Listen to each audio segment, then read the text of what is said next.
Hey guys, in this particular video I'll be showing you another way you can calculate the equations of motion for a pendulum. So let's get started. Let's say we've got our pendulum here. This is your unstretchable rope of length L, and this is your mass, your point mass of mass M. And I'm asking you, what is the equation of motion if I define theta to be equal to the angle between the vertical and your rope, right? I've already done this problem one way. This problem isn't going to be too different, but it's going to be using rotational kinetic energy as opposed to linear kinetic energy, which is what I used last time.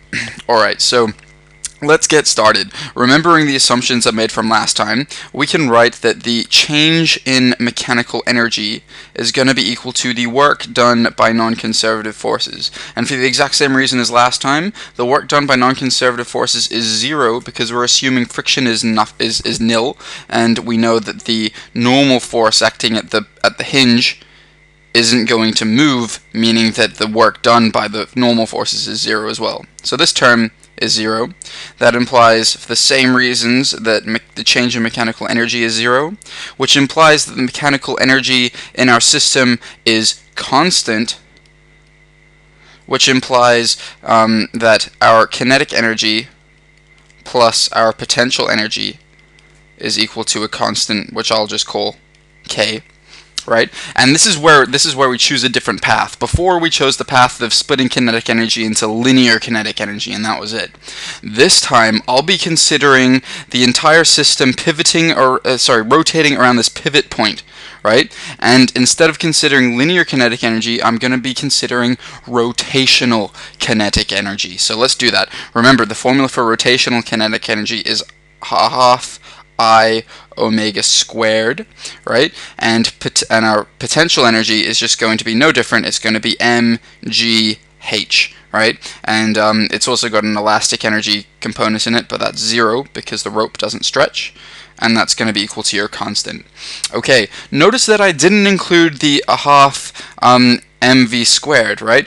That's because this pivot point, which is what I'm considering the center of rotation, isn't moving, so the v term is just going to be zero. Alright, so so basically, if I were to write hypothetically a half mv squared plus a half I omega squared, and then use this the same way I did in the previous example, you know, with m and v like this, then that would be a mistake because I would be accounting for the kinetic energy twice, which isn't true. I hope that makes sense to you, because I have a feeling that's a lot of that's a mistake a lot of students end up making. Okay, so let's simplify this a little bit more. Considering we're viewing this entire system rotating around this pivot point, what is our moment of inertia I? Recall, our moment of inertia I is equal to the sum of r squared m. So, and this is for a set of discrete masses. So, if you have a whole bunch of different masses rotating around a center, which is our pivot point in this case, then r is the distance from our center of rotation towards those masses, and m is the mass of that chunk of mass.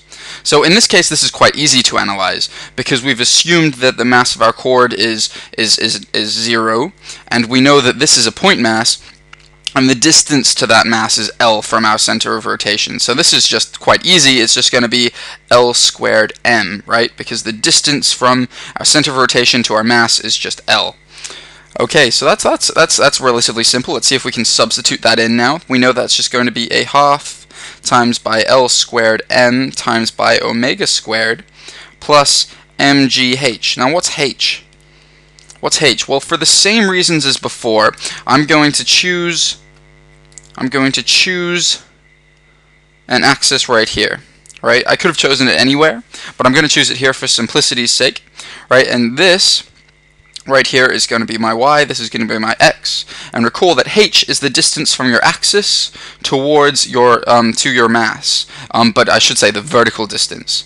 So let's see if we can write that out. Let me see if I can draw that slightly clearer. This right here is your vertical distance right here. This is h, and this is L. So I should say that's the magnitude of h. Alright, well, what's the magnitude of h? Well, the magnitude of h is just going to be using trigonometry. It's just L cosine theta, right?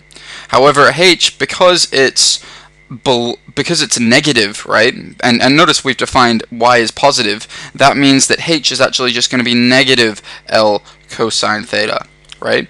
And that's purely because our mass is hanging below our axis. That's the only reason.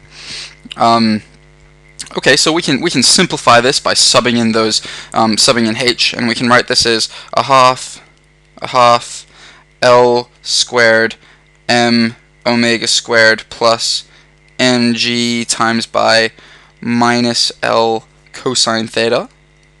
Cosine theta is equal to your constant k. All right. Well, now we're getting a little bit further ahead of ourselves. Let's see if we can figure this out. This may look really familiar. In fact, it definitely should, because this is the exact same expression we had before. If we just swap these two terms, we're left with a half m L squared omega squared minus L mg cosine theta is equal to k. If you'll remember, this is exactly where we got up to last time. So it shouldn't be too much of a surprise if we end up getting the same answer. But nonetheless, let's just go with it. Let's differentiate both sides like we did last time, and we're left with a half m L squared omega squared minus L mg cosine theta. Cosine theta is equal to your derivative of your constant, which is just 0, right? And I really want to make this a little bit fast because I've already done this before, but for the sake of completion, I'm still going to go through it. So that'll be a half m L squared times, remember, omega is theta dot, right? So that's just going to be d dt of theta dot squared minus L mg cosine theta, or sorry, d dt of cosine theta. dt of cosine theta. Now it's going to be equal to 0. At the moment, this is just pure math. I'm running out of space, so I gotta be a little bit wiser with how I use this. All right, so that's just going to be equal to a half m L squared times by the derivative of this, which is just going to be 2 theta dot times by theta double dot. There's a mathematical proof for that, but I won't go into it. Minus L mg times by the derivative of this, which is minus sine theta times by theta dot, and that's going to be equal to 0, implying then that if we factor out a theta dot, we're left with theta dot times by a half m L squared times by 2 theta double dot. I hope I made a simple mistake there. Plus L mg sine theta is equal to 0, meaning that we have two solutions, and just imagine me working up here from now on in. That means we have two solutions. One solution is theta dot is equal to 0. Another solution, and this is an uninteresting solution, but it is a solution nonetheless. Another solution, which might be a little bit more valuable to us, is a half m L squared times by 2 theta double dot plus L mg sine theta is equal to 0. Wow, I'm really running out of space. Alright, the halves cancel out with the 2, and let's see, we can divide by L considering L isn't 0, and we can divide by M considering M isn't 0, meaning that we're left with L theta double dot plus G sine theta is equal to 0, if I read my writing right, meaning that we can subtract this over, meaning that we can write L theta double dot is equal to minus G sine theta, meaning that theta double dot, or alpha, is just going to be equal to negative the ratio of G to L sine theta. Okay, and that is our solution, just as we got it before. Okay, so in a brief summary, we could have viewed this as just a system with this mass having linear velocity, and that's totally fine. We'll get the same answer as if we were to view this entire system swinging or rotating from a pivot point. Same exact answer.